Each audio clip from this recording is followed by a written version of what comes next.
잠언 7장 1절부터 9절입니다. 내 아들아, 내 말을 지키며 내 계명을 간직하라. 내 계명을 지켜 살며 내 법을 네 눈동자처럼 지키라. 이것을 네 손가락에 매며 이것을 내 마음판에 새기라. 지혜에게 너는 내 노이라 하며 명철하게 너는 내 친족이라 하라. 그래야면 이것이 너를 지켜서 음녀에게 말로 호리는 이방 여인에게 빠지지 않게 하리라. 내가 내 집 들창으로 살창으로 내다보다가 어리석은 자 중에 젊은이 가운데 한 지혜 없는 자를 보았노라. 그가 거리를 지나 음녀의 골목 모퉁이로 가까이 하여 그의 집 쪽으로 가는데 저물 때 황혼 때 깊은 밤 흑암 중에라. 아멘.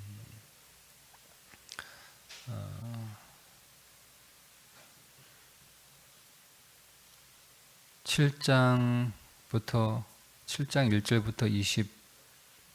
27절은 또다시 8강화, 12강화, 7장은 13강화거든요. 세 개 다 음녀에 관한, 음녀에 빠지지 않는 것에 관하여 계속 강조하고 있어요. 솔로몬에게 있어서 이것은 매우 중요한, 아들에게 반드시 그의 마음에 새길 정도로, 오늘도 말씀해 보면 이것을 지키고 간직하고 또 눈동자처럼 여겨라. 우리 눈이 소중하잖아요. 그러니까 우리 눈이 조금이라도 문제가 생기면 생활하기가 불편하니까 그 눈동자를 잘 지키는 것처럼 그렇게 지키라는 거죠. 손가락에 메고 마음판에 새기가, 늘 손으로 하는 일들 이렇게 보면서 늘 잊어버리지 않도록, 심지어 그것이 마음판에 새길 정도로 그렇게 중요한 것이 음녀에 관한 것임을 계속 강조하고 있는데, 7장의 13번째 강화는 일종의 짧은, 독자들로 하여금 마치 영화를 보는 것처럼 한 젊은 청년이 음녀에게 빠지게 되는 과정, 그로 인하여 그가 겪게 되는 그 결론인 무엇인가를 독자가 이렇게 읽고 있으면 마치 영화를 보는 것처럼, 이 장면이 눈에 선하게 그려지는 것처럼 그렇게 하나의 이야기 형식으로 기록이 되어 있습니다. 오늘 9절까지의 말씀은 이 젊은 청년이 음녀에게로 가는 그 모습을 이렇게 그리고 있는 거예요. 시장을 지나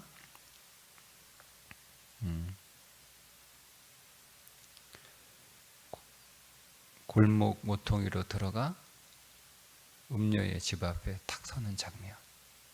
그런데 이 젊은 그 청년을 뭐라고 말하고 있냐면, 그 먼저 6절에 보면 내가 내 집 들창으로 살창으로 내다보다가, 그러니까 우연히 이렇게 밖을 이렇게 봤는데 그 음녀의 집으로 가는 한 젊은이가 탁 눈에 보인 거예요.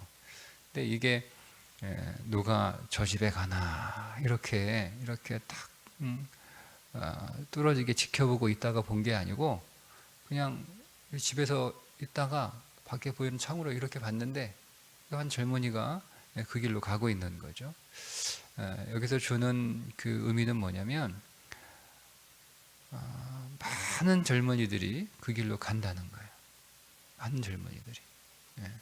그러니까 뭐 어떤, 여기서 한 어리석은 젊은이라고 이렇게 해서 정말 어리석은 자가 이렇게 가는 게 아니라 모두가 다 어리석다는 거죠. 모두가 다. 그 모두가 다 그러니까 이렇게 그냥 뭐 하다가 이렇게 내다봐도 그리로 가는 사람들이 그냥 쉽게 보일 수 있을 만큼 그렇게 쉽게 빠지는 것이 음녀의 빠지는 것이다. 이렇게 얘기를 하면서 7절에 어리석은 자 중에 젊은이 가운데 한 지혜가 없는 자를 보았노라. 이렇게 말합니다. 그러니까 그를 어리석은 자라고 부르고 동시에 지혜 없는 자라고 부르는 거예요. 그러니까 여러분 어떤 사람이 어리석은 자냐면 지혜가 없는 사람이 어리석은 자죠. 근데 지혜는 뭐죠? 말씀이에요, 말씀. 말씀이 없는 자가 어리석은 자가 되는 거예요. 말씀이신 그리스도가 없는 자가 어리석은 자가 되는 거예요. 어리석은 자는 어떤 사람이냐면 세상에 푹 빠져 있는 거예요. 그러니까 여러분 우리는 세상을 많이 소유한 사람을 똑똑한 사람, 실력 있는 사람, 또 어떤 면에서는 지혜로운 사람 이렇게 얘기하는데요. 세상에 많이 가지고 있는 자가 세상에 푹 빠져 있는 자라면 그 사람은 어리석은 사람이에요. 그러니까 세상을 많이 가지고 있지만 세상에 푹 빠져 있는 자가 있단 말이에요. 모든 사람이 세상을 소유하고 있다고 해서 그 세상에 빠져 있는 건 아니에요. 그리고 세상을 그렇게 좀 가난하게 소유하고 있는 자라고 해서 세상에 빠져 있는 자가 아니다. 이렇게 볼 수 없는 거예요. 가난하지만 세상에 빠져 있는 거예요. 그러니까 많은 세상을 소유했지만 세상에 빠져 있지 않는 자는 어떤 자냐면 그 세상을 목적 삼지 않고 그 세상을 도구 삼는 거죠. 그 사람은 세상에 빠져 있지 않아요. 왜냐하면 그 세상은 그냥 내 인생의 하나의 도구일 뿐이에요.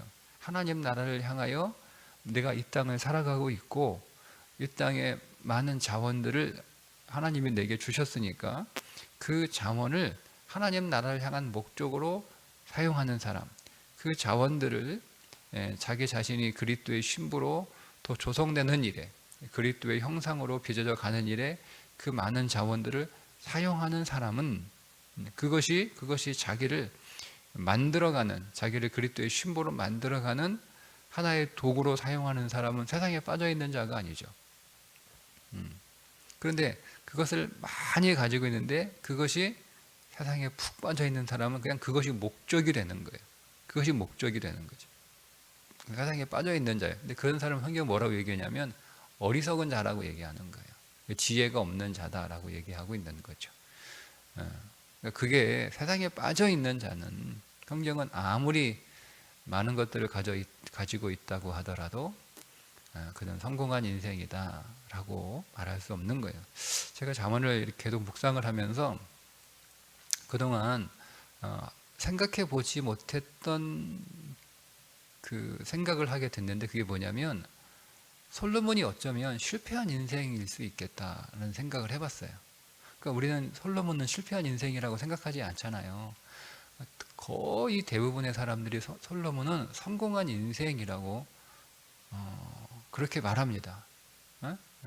솔로몬처럼 지혜와 명철을 주시고 솔로몬은 사실은 이 세상적으로 보면 솔로몬 같은 인물이 없어요. 그런 삶을 산 사람이 없어요. 그죠? 그래서 우리는 다 솔로몬이 성공한 인생으로 그렇게 생각되는데 제가 어제도 잠깐 말씀을 드렸지만 이스라엘의 그 심판이 결국 하나님의 심판을 받아서 바벨론 포로로 끌려가게 된 그 시작이 누구였는가? 그게 솔로몬이었다는 거죠. 그게 솔로몬이에요. 뒤에 나오는 아주 악한 우상 숭배를 아주 노골적으로 대놓고 했던 그런 왕들 때문에 이스라엘이 멸망한 게 아니라 그 시작은 솔로몬이었다는 거예요. 그렇다면 솔로몬은 결코 성공한 인생이 아닌 거예요. 그는 어쩌면 실패한 인생일 수 있겠다. 그는 많은 일을 했고 나라를 많이 부강하게 했고 그리고 그 자신도 많은 것들을 소유했고 심지어 그의 지혜가 온 세계에 소문이 나서 그의 지혜가 도대체 어느 정도인가 라고 이렇게 궁금해서 찾아올 만큼 그렇게 똑똑한 사람이었지만 결국 어쩌면 그는 세상에 빠져 있는 자, 그래서 그는 실패한 인생이지 않을까 이렇게 좀 생각이 되더라고요. 그러니까 우리가 솔로몬에 관해서 평가하는 것이 이제는 조금 좀 조심스러울 필요가 있다.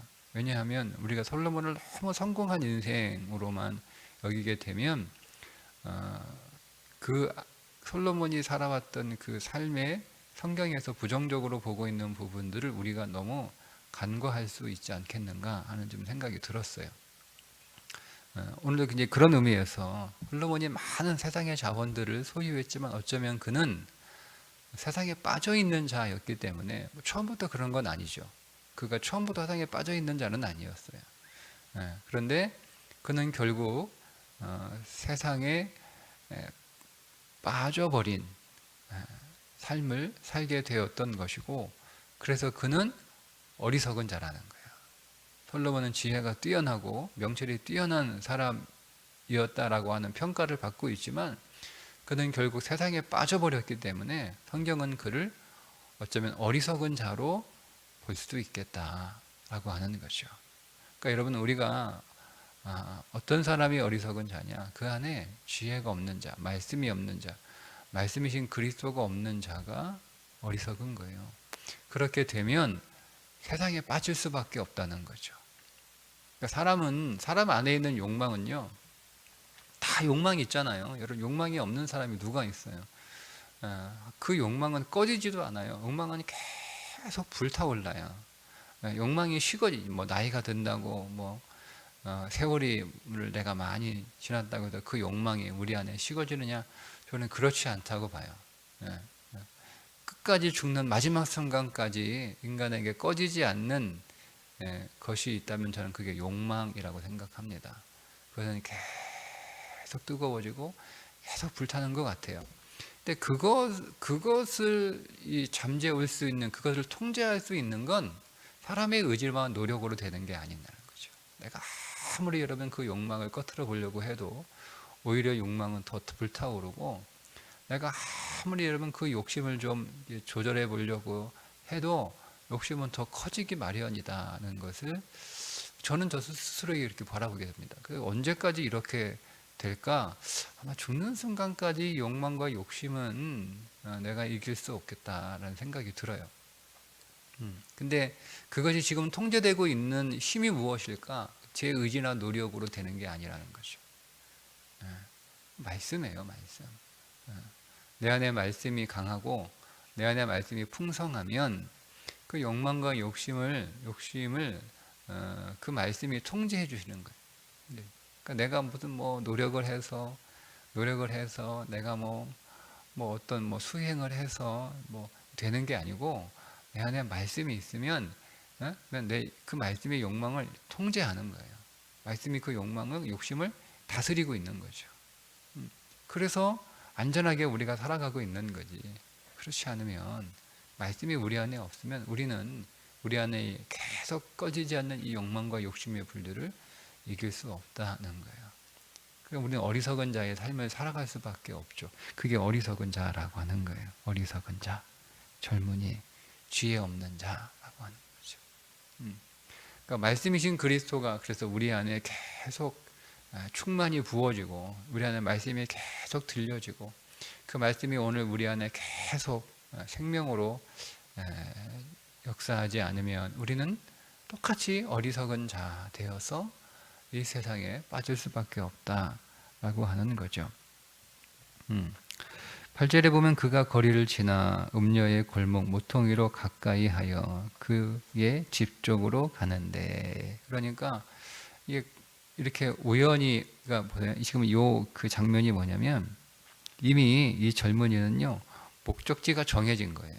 목적지가 음녀의 집으로 목적지가 정해진 거예요. 그러니까 그가 우연히 이렇게 길을 가다가 길을 잘못 들어서 모퉁이로 들어갔는데, 마침 그 잘못 든 그 모퉁이에 이 음녀의 집이 있었던 게 아니라는 거예요. 그냥 아예 처음부터 계획을 하고 작정을 하고 그 길로 갔다는 거예요. 왜요? 이미 그의 마음 안에, 그러니까 그의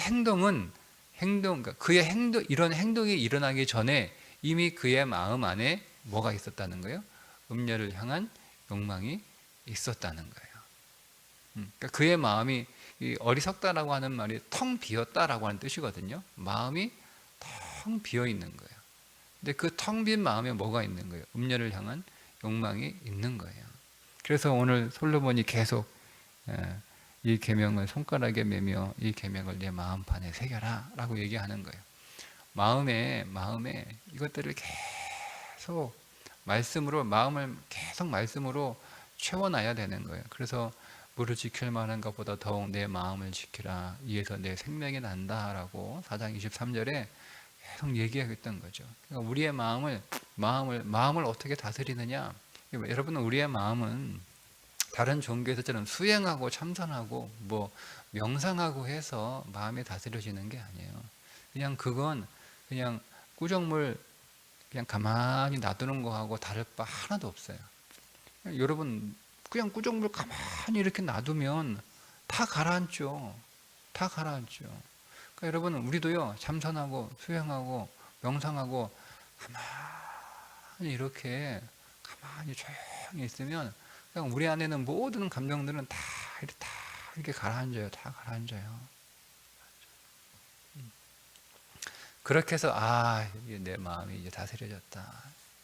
근데 여러분 그렇게 가만히 둬가지고 싹 이렇게 가라앉은 거 한번 또 흔들어 버리면 다시 구정물 올라옵니다. 근데 그걸 가지고 사람이 변했다, 내가 달라졌다 이렇게 말할 수 없는 거예요. 여러분 내 삶이 고요하고 내 삶이 평온하고 어떤 사람도 와서 나를 안 건드리고 어떤 사건이 와서 나를 치지 않으면 내 안에 있는 모든 더러운 것들은 다 가라앉게 돼 있어요. 가라앉게 돼 있어요. 예. 그러면 내가 마치 변한 사람처럼 다 보이는 거예요. 내가 달라진 사람처럼 그렇게 나도 느껴지는, 저 사람 변했어. 저 사람 달라졌어. 아니요. 한번 흔들어 봐야 되는 거예요. 한번 흔들어 봐야 이게 진짜 변한 건지 아니면 그냥 그 모든 더러운 것들이 그냥 밑으로 싹 가라앉아서 그러니까 위에만 맑은 물로 보이는 건지 한번 흔들어 봐야 되는 거예요. 한번 흔들어 봐요.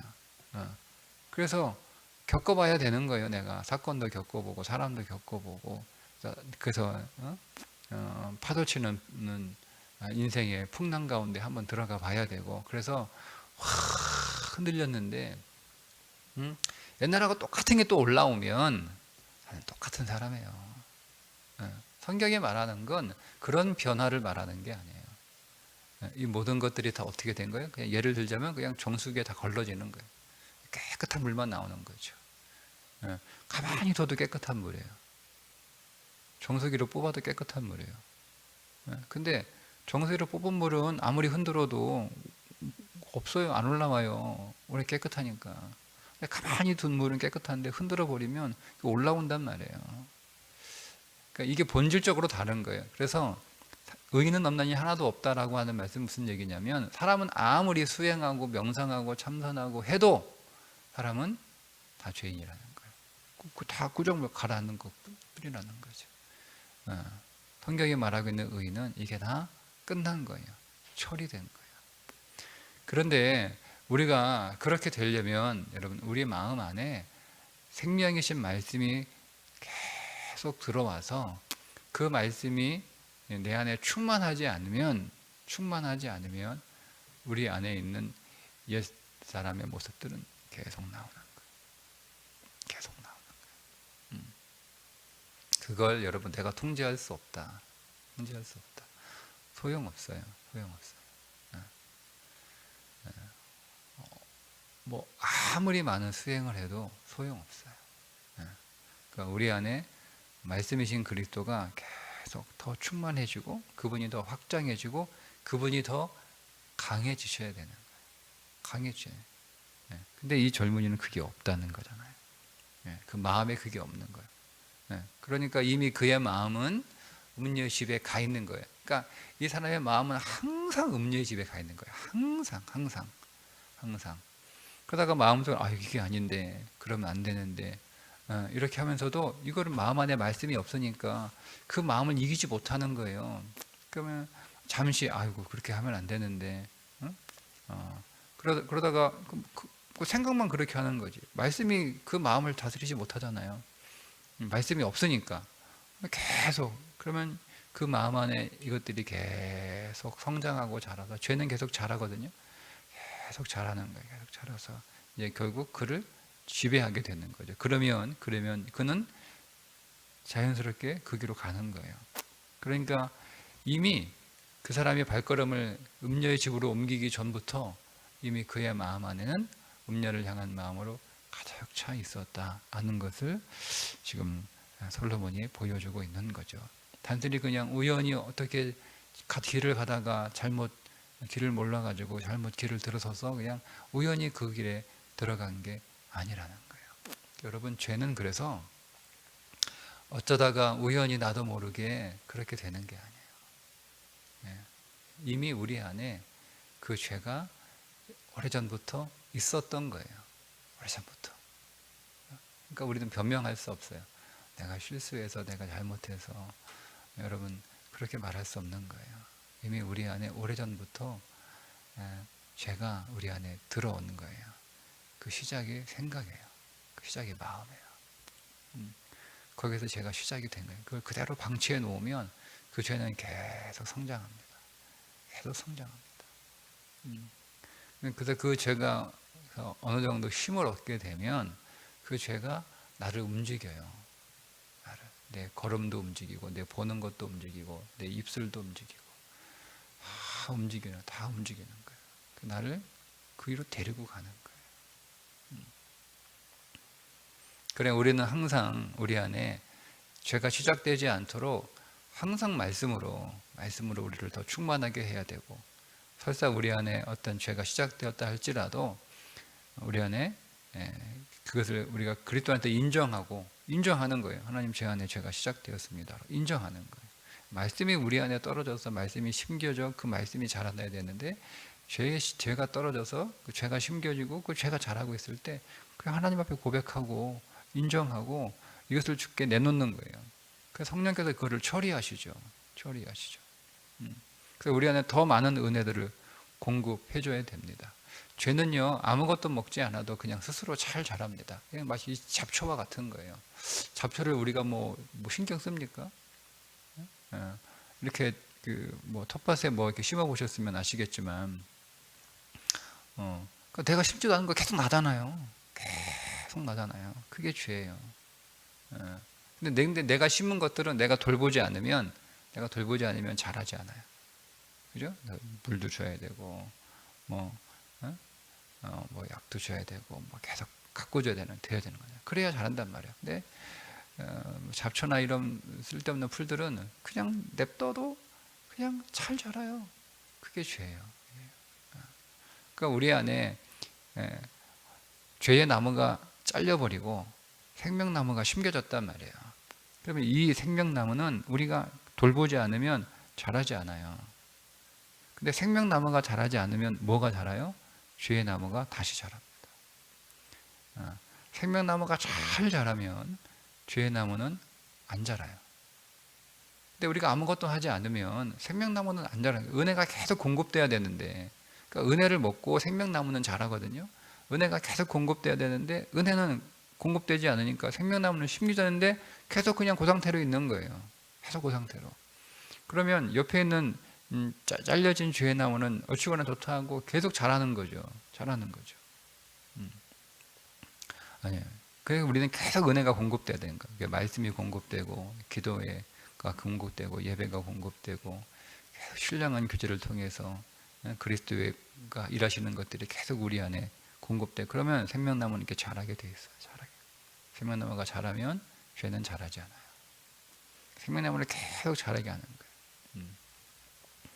여러분, 생명나무가 잘 자라서 거기에 가지가 풍성해지고 거기에 푸른 잎들이 많아지고 열매를 이렇게 맺는 것, 그것이 그리스도인의 삶이거든요. 그래서 그 푸른 나무 그늘 안에서 우리가 사람들을 사랑하고 축복하고 그렇게 품고 이해하고 이런 삶을 살아가는 거예요. 그것도 그 열매를 나누고 나도 먹고, 그게 풍성한 그리스도의 삶이에요. 그런데 그렇게 나무가 잘 자라고 열매가 많이 맺혔다 할지라도 여전히 은혜가 공급되지 않으면 그 푸른 잎들은 다 말라서 떨어집니다. 그게 낙엽이죠. 네, 얼마나 지저분합니까? 네? 네. 여러분, 어린 생명나무일 때는요, 그냥 자라지 않는 것밖에 없어요. 내가 내 주변에 어떤 문제를 일으키진 않아요. 근데 만약에 이게 잘 자라요. 잘 자라. 큰 나무가 됐어요. 근데 이 큰 나무가 됐으니까 이제 우리가 뭐 안심하고 생명 중단을 공급할 수도 있거든, 중단할 수도 있거든요, 공급을. 그러면 나무는 다 말라버리는 거예요. 그래서 잎도 말라고 잎도 떨어지고 열매도 없고 열매 없고 잎만 떨어지는 막 앞에 바닥에 큰 낙엽들만, 그래서 지저분해지는 거죠. 그러니까 우리는 계속 공급해야 돼요. 계속 주님 부르시는 그날까지 우리 안에 그 생명나무가 푸른 나무가 될 수 있도록, 계속 열매가 있도록 계속 은혜를 공급해 줘야 되는 거예요.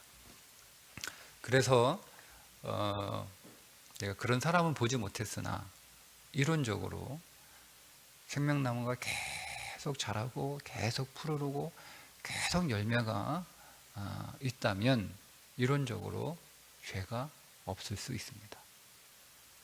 그런 사람 보지는 못했는데요, 없을 수 있어요. 근데 우리가 그것이 목적돼야 되는 거예요. 우리의 신앙의 목적이. 내 안에서 일체 죄가 역사하지 않는, 그것이 성결한 삶이에요. 우리가 정결하기 위해서, 정결하는 게 목적이 뭐냐? 우리 안에 심겨진 나무가, 생명나무가 계속 잘 자라는 거예요. 그게 정결함이에요. 계속 잘 자라는 거죠. 그래서 죄의 나무는 자라지 않는 거죠. 그리고 또 자라나게 하더라도 힘을 잃어버린 거죠. 나무가, 그 옆에 있는 나무가 워낙 크니까, 워낙 잘 자라니까 이 죄가 힘을 못 쓰는 거예요. 그러다가 이 나무가 성결에 이르게 되면 일체 죄는 보이지도 않는 거예요. 나타나지 않는 거예요. 거기까지 가야 돼요. 근데 그 일이 우리 안에 계속 은혜가 공급되는 것이고, 그 은혜가 공급되는 가장 큰 것 가운데 하나가 말씀인 거예요. 말씀. 우리의 양식인 거예요. 말씀이 계속 우리 안에 공급돼야 되는 거예요. 계속. 그래서 그 말씀이 뭘 듣고 읽고 배우고 뿐만 아니라 그 말씀을 묵상해야 되는 거예요. 말씀을 묵상한다라고 하는 말은 그냥 그 말씀을 곰곰이 생각하는 거예요. 온종일. 우리가 많은 고민들을 하잖아요. 이런 고민도 하고 저런 고민도 하고 이런 걱정도 하고 저런 걱정도 하고 이런 생각도 하고 저런 생각도 계속 하잖아요. 그죠? 네. 그런 것처럼 우리는 그런 것처럼 계속 오늘 내게 주신 말씀들을 계속 생각하는 거예요. 계속 생각. 내 안에 말씀이 없으면 나는 어리석은 자구나. 내가 지혜이신 말씀이신 그리스도가 내 안에 없으면 나는 텅 빈 자로. 그러니까 텅 비어 있으니까 공허한 거예요. 왜 공허하냐? 사람은 공허할 때 죄를 쫓게 돼 있거든요. 사람은 공허할 때 죄를 쫓게 돼 있어요. 근데 왜 공허하냐? 내가 돈이 없어 공허한 게 아니고요. 건강이 없어서 공허한 게 아니고, 내가 어떤 즐거움이 낙이 없어 공허한 게 아니라 사실은 말씀이 없어 공허한 거예요. 여러분, 우리의 위도 음식을 먹으면 먹을수록 위가 늘어나죠. 그러니까 닭을 이렇게 적게 먹으면 적게 먹을수록 위가 줄어들어요. 그러니까 적게 먹어도 배고프지 않아요. 위가 줄어들었으니까. 근데 이 식사량을 늘리면 위가 늘어나잖아요. 그죠? 그러니까 내가 밥을 한 번에 두 공국씩 먹다가 위를 늘려놓은 상태에서 한 그릇만 먹으면 충분한데도 배가 고프잖아요. 위가 늘어나니까. 여러분, 우리가 말씀이 계속 이렇게 공급되고 말씀을 계속 먹는 삶을 살아가다가 그러면 우리의 영적인 위가 늘어나 버렸단 말이에요. 그래서 말씀이 줄어들잖아요. 그러면 허기지는 거예요. 말씀을 안 먹은 게 아니에요. 먹었어요. 밥 한 끼 먹었잖아요. 한 그릇 먹었어요. 안 먹은 게. 그런데 허기져요. 왜냐하면 내 늘어난 그 위를 채우지 않았기 때문에 그래요. 그러니까 신앙 오래되면 오래될수록 어쨌든 말씀을 계속 먹잖아요. 그러면 우리는 위가 계속 늘어났는데 거기에 그만큼 말씀을 채워야 되는 거예요. 그러니까 우리는 시간이 갈수록 더 말씀을 더 먹어야 되고 말씀으로 더 채워져야 되는데 그렇지 않으면 허기지는 거예요. 그러니까 그렇게 오늘 우리 안에 말씀으로 계속 우리의 영혼의 양식이 되어 말씀을 계속 먹지 않으면 우리는 죄를 이길 수 없다는 거예요. 세상을 이길 수 없어요. 세상을 이길 수 없어요. 그 말씀 안에서 그 풍성함, 말씀이 그 무엇보다 꿀보다 더 달다라고 하는 것을 우리가 경험하려면 말씀을 그냥 한번 들은 것으로 끝나는 게 아니고 그 들은 말씀을 계속 온종일 묵상하는 거예요. 묵상하는 거예요. 하나님, 내가 공허한 것은 말씀이 없기 때문인데 말씀을 더 먹을 수 있도록. 그러니까 말씀을 더 먹는다라고 하는 것은 일차적으로 성경을 양적으로 많이 읽는 것이 될 수 있죠. 근데 성경을 많이 읽는 것으로 어느 시점이 되면 성경을 아무리 많이 읽어도 더 그것이 내게 흡족한 양식이 되지 않는 시점이 딱 와요. 그때는요, 그 성경을 많이 묵상하셔야 되는 거예요. 깊이 묵상하셔야 되는 거예요. 묵상해야 되는 거예요. 그러니까 말씀을 많이 듣고 많이 읽는 그 양적인 그 섭취가 필요하죠. 근데 그것이 어느 지점에 도달하게 되면 그 말씀을 온종일 한 말씀을 가지고 온종일 생각하는 거예요. 그 말씀에 집중하는 거죠. 집중하는 거예요. 그 말씀을 생각하는, 기도하고 그 말씀 가지고 기도하고 그 말씀 가지고 생각하고.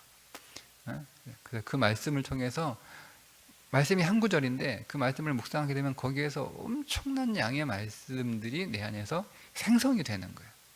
생성이, 그 말씀 한 절인데 그 말씀 안에서 엄청난 말씀이 생성이 돼요. 또 다른 말씀들이. 그때 그가 말씀에 배부른 자가 되는 것이고 그 말씀으로 인하여 그가 그 안에 강력한 생명이 임하게 되고 그 강력한 생명이 강력한 생명력이 돼서 삶을 승리로 이끌어 가는 거예요. 우리 안에 그런 신앙의 꾸준한 훈련과 연습이 필요하다는 거죠. 그렇지 않으면 우리는 죄를 이길 수 없습니다. 세상을 이길 수 없어요. 그러면 이제 7장 마지막 결론에, 그럼 이 청년이 어떤 결론에 이르게 되는가? 우리도 그와 같은 결론에 이르게 될 가능성이 매우 커지게 되는 거죠. 오늘도 우리에게 주신 말씀 온종일 묵상하는 시냇가에 심은 나무처럼 그렇게 복된 하루가 되시기를 주님의 이름으로 축복합니다. 기도하겠습니다. 하나님 아버지, 오늘 우리 안에 말씀이 없으면 우리는 어리석은 자가 되어 말로 호리는 이방 여인에게 빠지지 않을 수 없으니 하나님, 오늘도 말씀이신 그리스도가 우리의 양식이 되도록 주신 말씀, 그 말씀으로 기도하며 그 말씀으로 묵상하며 그 말씀을 지켜 행하는 일에 더 열심을 더하는 하루가 되게 해 주옵소서. 예수님의 이름으로 기도드리옵나이다. 아멘.